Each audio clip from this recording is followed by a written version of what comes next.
no money changing hands. Just two soldiers speaking the truth. Help me.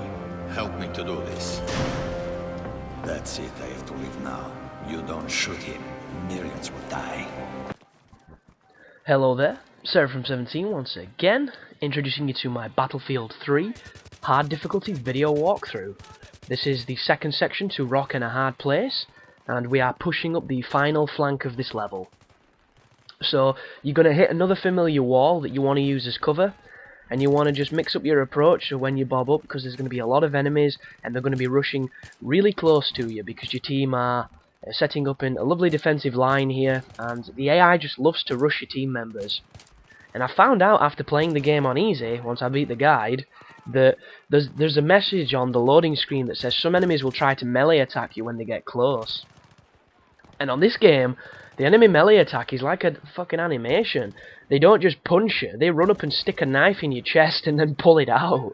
And it looks really fierce, and even on easy, it's pretty much an insta-kill, so I don't even want to know what it is on this difficulty. It's probably snaps your disc, but be real careful of anybody getting too close.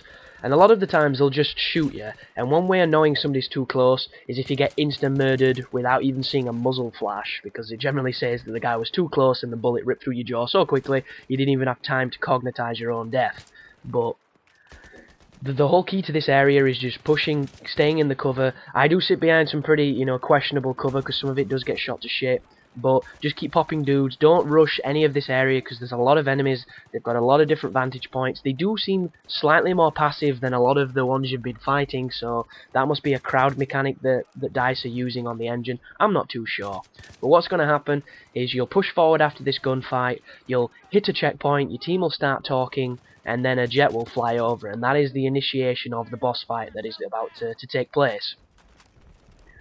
And it's kind of an easy little encounter because all you have to do is to run to the next piece of cover, wait for it to do a drive-by, run to the next piece of cover, and you just keep alternating which side of cover you go into depending on which side the plane's coming from.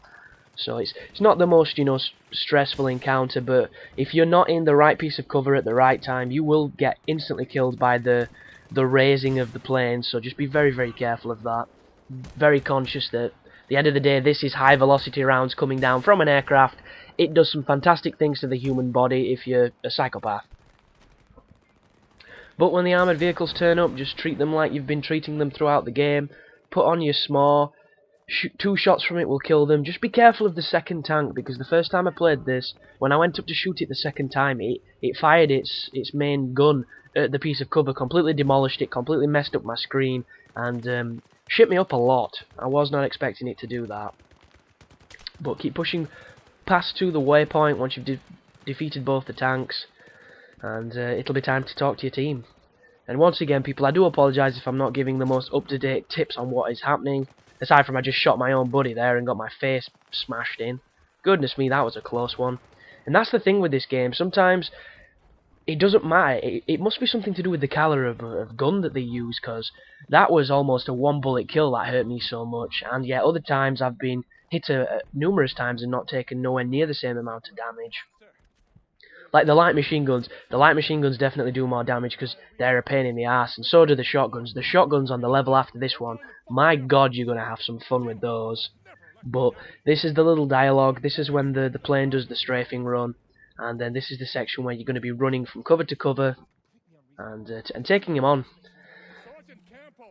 And I was hoping there was going to be a jet level where you got to fly one and do some damage, Arnie style from True Lies, but you got to be a gunner pilot, so I guess that kind of counts, but you didn't get to really be the pilot. And as much as I don't like playing Hawks, it would have been nice to have the option, but it would have been nice for it to be controlled in a certain way that it felt good. Because one thing that Call of Duty does very, very well is every vehicle section that they put on there is fun because it feels good, and it isn't complicated.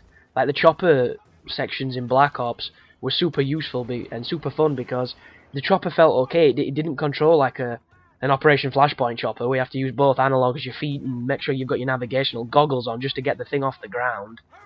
And if it did, they would lose a hell of a lot of interest because at the end of the day, it's a popcorn shooter. It's for everybody from the simple bastards to the people that have played every game ever made.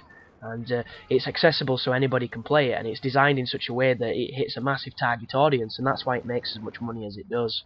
But just keep waiting for it to do its drive-by runs. As soon as you see it fly past, that means you can move. You'll notice I go a little early every time because I've done this section a couple, and as soon as you get to this Hummer, the Stinger's going to be to the left of the far end side of it. When you pick it up, wait for the aimer to say lock before you fire. You'll notice I get real excited, and after I fired the first Stinger, before it's even detonated, I try and fire a second one because I just want to get it over and done with.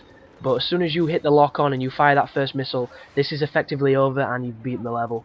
So, as per usual, people, thanks for using the guide if you are. I hope it's helping. Thanks for dropping a like if that's what you want to do. Thanks for subscribing if you're new. And as always, you take care now.